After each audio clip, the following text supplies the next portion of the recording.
किसी भी सिचुएशन में कर सेवक के ऊपर गोली नहीं चलनी चाहिए। प्रकाश सिंह जो डीजीपी थे, उन्होंने कहा कि यूपी गवर्नमेंट ऐसे ऑफिसर्स लगा रही थी मंदिर के आसपास जो उनके हिसाब से चले। सरकार का यह प्रयास था अयोध्या और उसके आसपास ऐसे अधिकारी लगे जो उनके कहने के अनुसार चल सकें। अब 1 दिसंबर 1992 से ही पूरे देश से कर सेवक अयोध्या पहुंचने लगे थे। 1.5 लाख से भी ज्यादा कर सेवक पहुंच गए थे और पूरी अयोध्या जो थी वो एक छावनी की तरह बदल गई थी। और एक दिन पहले यानी कि 5 दिसंबर 1992 को जो भीड़ थी, स्टेज वगैरह बना दिया गया था, उसमें नेता लोग आके भाषण दे रहे थे, जिसमें अटल बिहारी वाजपेयी और लाल कृष्ण आडवाणी जो थे, उन्होंने भाषण में कहा कि विवादित एरिया पे कंस्ट्रक्शन नहीं किया जा सकता, लेकिन वहां पे बैठने के लिए उसको समतल तो किया जा सकता है। नुकीले पत्थर निकले, उन पर तो कोई नहीं बैठ सकता, तो जमीन को समतल करना पड़ेगा, बैठने लायक करना पड़ेगा, यज्ञ का आयोजन होगा। ऐसे ही लाल कृष्ण आडवाणी भी बोलते हैं कि बलिदान देना होगा, सरकार की कुर्बानी अगर देनी पड़ेगी तो वो भी देंगे।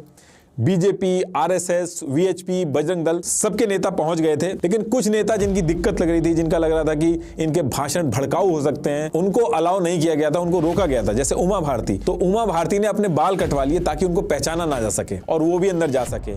ये प्लान उनका सक्सेसफुल हुआ क्योंकि सच में सिक्योरिटी को शुरू में पता नहीं चल पाता है और वो पंडाल में पहुंच जाती है। अब डेट आती है 6 दिसंबर 1992 की। एक तरफ साइड में जो पंडाल लगे हुए थे, स्टेज लगे हुए थे, वहां पे नेताओं के भाषण चल रहे थे।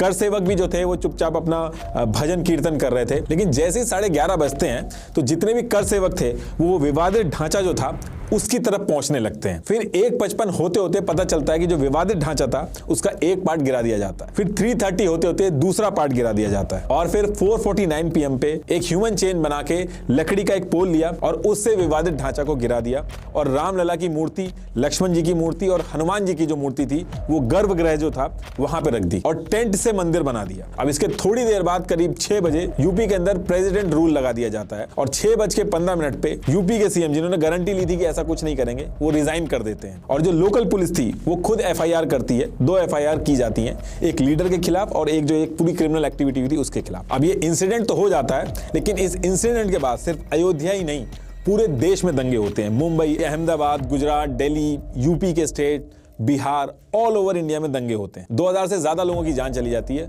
और खरबों रुपए की संपत्ति जो है वो बर्बाद हो जाती है। इंडिया के बाहर भी ये बात पहुंचती है और पाकिस्तान क्या करता है, वो अपने देश के अंदर 30 हिंदू मंदिर तोड़ देता है। बांग्लादेश के अंदर 11 हिंदू मंदिर तोड़ दिए जाते हैं और गल्फ कंट्रीज जो थी वो भी विरोध करने लगती हैं और इस मुद्दे को UN में ले जाने की बात होती है। इस इंसिडेंट के बाद जो केस चल रहा था राम जन्मभूमि के मालिकाना हक को लेके, अब उसके साथ एक केस जो क्रिमिनल एक्टिविटी का था वो भी जुड़ गया था, तो टोटल 2 केस हो गए थे। अभी जो सारी चीजें हुई, इतना बड़ा नुकसान हुआ, इसके पीछे क्या साजिश थी और कौन कौन इन्वॉल्व था, इसके लिए एक इंक्वायरी बैठती है और एक कमेटी बनाई जाती है जिसका नाम था लिब्रान अयोध्या कमीशन। ये कमीशन अपनी पूरी इंक्वायरी करता है और अपनी रिपोर्ट सबमिट करता है। पूरी जांच होने के बाद उस रिपोर्ट में मेंशन किया जाता है कि जो पूरा एक्ट था वो स्पॉन्टेनियस नहीं था, बल्कि एक प्लान तरीके से किया गया था।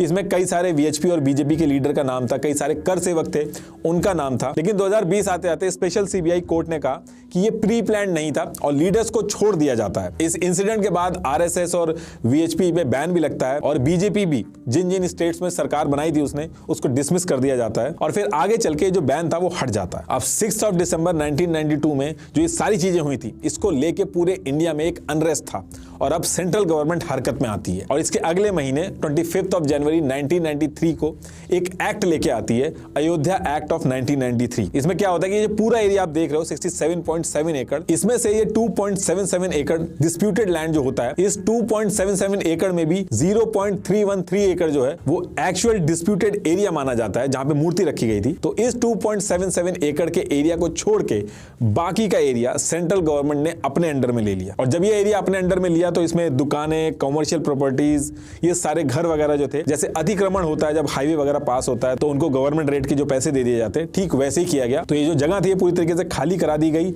और सेंट्रल गवर्नमेंट इस पूरे एरिया को अपने पास ले लेती है। ऐसा इसलिए करती है क्योंकि VHP और वक्फ बोर्ड इस एरिया के अंदर पॉलिटिक्स खेल रहे थे। वो विवादित एरिया जो था उसके आसपास की जमीनें खरीद के अपने नाम कर रहे थे और लोग डोनेशन देके इसमें हेल्प कर रहे थे। तो इसके बाद ये जो पूरा एरिया ग्रीन वाला है ये गवर्नमेंट के पास आ जाता है, लेकिन 2.77 ये वाला जो डिस्प्यूटेड एरिया था इस पे अभी कोर्ट को फैसला लेना था। कोर्ट जिसको बोलती ये पर्टिकुलर एरिया उसको मिलता। सेंट्रल गवर्नमेंट इसमें एक चीज और करती है कि जितने भी केस चल रहे थे इस विवादित ढांचे से रिलेटेड, इन सबको रद्द कर देती है। लेकिन ये इतना आसान नहीं था। इसके खिलाफ लोग कोर्ट चले गए थे। उन्होंने कहा कि ये अनकॉन्स्टिट्यूशनल है, 2 साल ये केस चलता है और जितने भी केस रद्द किए गए थे इनको दोबारा से स्टार्ट किया जाता है। तो जहां पे सारे लोग पहले खड़े थे वहीं पे आके दोबारा खड़े हो जाते हैं। तो अब इसके बाद ये था कि इसका जो फैसला है वो होना कोर्ट से ही है। तो 2003 में हाई कोर्ट में केस स्टार्ट होता है और सबसे पहले आर्कियोलॉजिस्ट की टीम बुलाई जाती है कि अब जो साइंटिफिक तरीके हैं और जो फैक्ट्स हैं उनको ढूंढा जाने लगता है। तो 12 मार्च 2003 को ASI की टीम सर्वे स्टार्ट करती है। पहले GPR सर्वे किया जाता है, मतलब कि ग्राउंड पेनिट्रेटिंग रडार। इसमें बिना कोई गड्ढा खोदे इलेक्ट्रोमैग्नेटिक वेव जो होती हैं वो भेजी जाती हैं। तो उससे पता चलता है कि जमीन के अंदर कुछ है कि नहीं और उसके हिसाब से खुदाई होती है। ऐसा नहीं होता कि एक तरफ से अगर सर्वे स्टार्ट हो गया तो सारी की सारी जमीन खोद दी जाती है। तो पहले GPR सर्वे किया गया था। उसके बाद जहां जहां इमेजेस आई थी वहां पे 6 महीने तक खुदाई चलती है। ट्रांसपेरेंसी के लिए 2 जुडिशियल ऑफिसर्स को रखा जाता है। जितने टाइम सर्वे होता है पूरे टाइम वो लोग वहीं रहते हैं और एक क्लियर इंस्ट्रक्शन रहते हैं कि GPR में भले ही कुछ भी आए लेकिन किसी भी कीमत पे गर्भगृह वाला जो एरिया था जहां पे रामलला विराजमान थे उसको नहीं छेड़ना है, वहां पे खुदाई नहीं करनी है। अब इसके बाद ASI की रिपोर्ट आती है। तो पहली चीज इस रिपोर्ट में यह बताई जाती है कि बाबरी मस्जिद के नीचे एक स्ट्रक्चर मिला है लेकिन वो इस्लामिक नहीं है। दूसरी चीज इसमें यह बोली जाती है कुछ ऐसे स्ट्रक्चर मिले हैं जिससे यह लगता है कि पहले यहाँ पे कोई प्राचीन मंदिर रहा हो। और तीसरी चीज ASI ये बोलती है कि हम ये तो कंफर्म नहीं कर सकते कि जो बाबरी मस्जिद बनाई गई है वो राम मंदिर को तोड़ के ही बनाई गई है कि नहीं, लेकिन ये कह सकते हैं कि बाबरी मस्जिद को खाली जमीन पे नहीं बनाया गया था। अब इधर ये सारी चीजें चल रही थी, वहीं पे विवादित जमीन जो थी वहीं लश्कर-ए-तैयबा के 5 आतंकी अटैक करने के लिए घुस जाते हैं। 5 जुलाई 2005 को टेम्परेरी जो मंदिर बनाया था उस पे ये लोग अटैक करने का ट्राई करते हैं। इसमें एक सिविलियन की जान चली जाती है, कई लोग जख्मी हो जाते हैं, लेकिन CRPF इन 5 आतंकियों को मार देती है। अब इसके बाद 2010 में ये सारे प्रूफ देखे जाते हैं। दोनों ग्रुप्स अपनी अपनी दलीलें देते हैं और 2010 में हाई कोर्ट सारी चीजें देखने के बाद अपना फैसला सुनाता है। इस जजमेंट में कोर्ट कहता है कि हाँ, उस जगह पे रामलला का जन्म हुआ था और बाबरी मस्जिद के नीचे कोई भी इस्लामिक स्ट्रक्चर से रिलेटेड कोई चीज नहीं मिली है। दूसरी चीज, हाई कोर्ट 2.77 जो डिस्प्यूटेड लैंड था उसको 3 पार्ट में बांट देती है और सेंट्रल एरिया जो था वो राम जन्मभूमि न्यास यानी खुद राम भगवान को दिया जाता है। दूसरे हिस्से में राम चबूतरा और जो सीता रसोई थी वो निर्मोही अखाड़ा को दिया जाता है और तीसरा जो बचा हुआ हिस्सा होता है वो सुन्नी वक्फ बोर्ड को दे दिया जाता है। अभी डिसीजन तो आ जाता है लेकिन इस डिसीजन से कोई भी जो पार्टी थी वो खुश नहीं थी और इसकी वजह से 2011 में ये लोग सुप्रीम कोर्ट चले जाते हैं। तो जब ये केस सुप्रीम कोर्ट में जाता है तो शुरू के 6 साल तो इस पर सुनवाई नहीं की जाती है। फिर अगस्त 2017 में सुप्रीम कोर्ट में सुनवाई स्टार्ट होती है जिसको ये 5 जज देखते हैं। सबसे पहली चीज, सुप्रीम कोर्ट ये कहता है कि ये जो हाई कोर्ट का फैसला ये सही नहीं है, तो वो इस पे स्टे लगा देता है और फिर सुप्रीम कोर्ट सारी चीजें देख के अपना फैसला सुनाता है। सुप्रीम कोर्ट का फैसला 4 चीजों पे बेस्ड था। पहला, ASI की रिपोर्ट। सुप्रीम कोर्ट ने ASI की रिपोर्ट मानी जिसमें यह निकल के आया था कि मस्जिद से पहले वहां पे नॉन इस्लामिक ढांचा था। तो इससे सुन्नी वक्फ बोर्ड का जो मेन क्लेम था कि मस्जिद खाली जमीन पे बनाई गई थी वो वीक हो गया था। दूसरा था इंग्लिश ट्रैवलर्स, जो शुरू में हमने डिस्कस किए थे कि अंग्रेज आए थे तो उन्होंने ट्रैवल नोट्स बनाए थे जो कि कोर्ट के अंदर एक रिटन प्रूफ की तरह उन्होंने काम किया, जिसमें किस तरीके से पूजा होती थी, राम के बारे में क्या क्या बात हुई थी, वो सारी चीजें थी। तीसरा था एडवर्स पोजेशन। हिंदुओं ने विवादित जो जगह थी वहां पे कभी भी पूजा करना रोका ही नहीं और कोर्ट के अंदर पोजीशन जो होता है वो किंग होता है।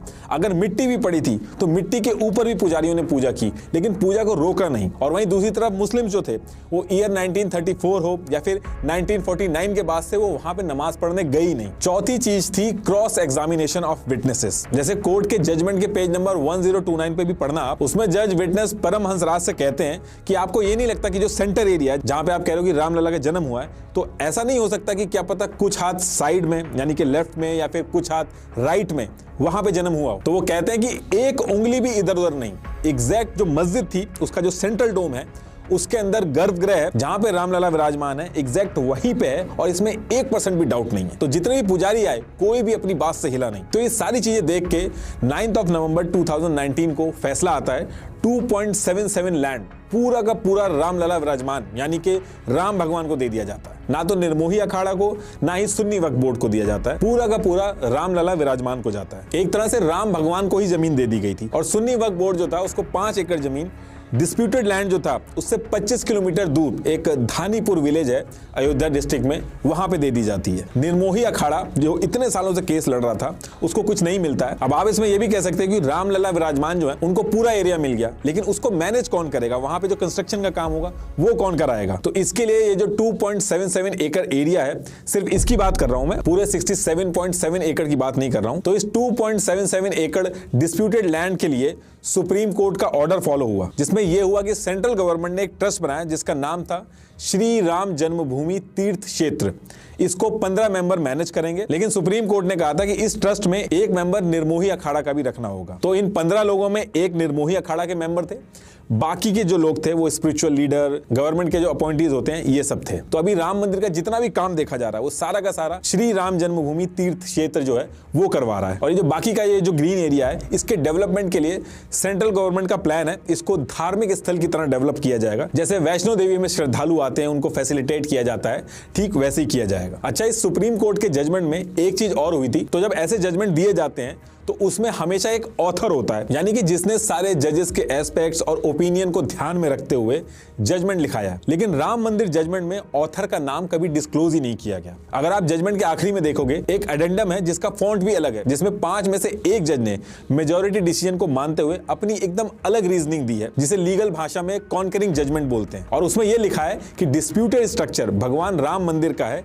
हिंदू बिलीफ्स के हिसाब से। अभी करंट की बात करें तो 5 अगस्त 2020 को प्राइम मिनिस्टर नरेंद्र मोदी जी ने फाउंडेशन स्टोन और भूमि पूजन करवाया था, और अब 2024 में यानी कि इसी 22 जनवरी को यहाँ पे रामलला विराजमान होंगे। फिलहाल अभी टोटल 3 फ्लोर में से ग्राउंड फ्लोर रेडी हुआ है, बाकी सेकंड फ्लोर जो है और जो थर्ड फ्लोर है अभी उस पर काम चल रहा है। कहा जा रहा है कि जो पूरा मंदिर है वो दिसंबर 2024 में पूरा हो जाए।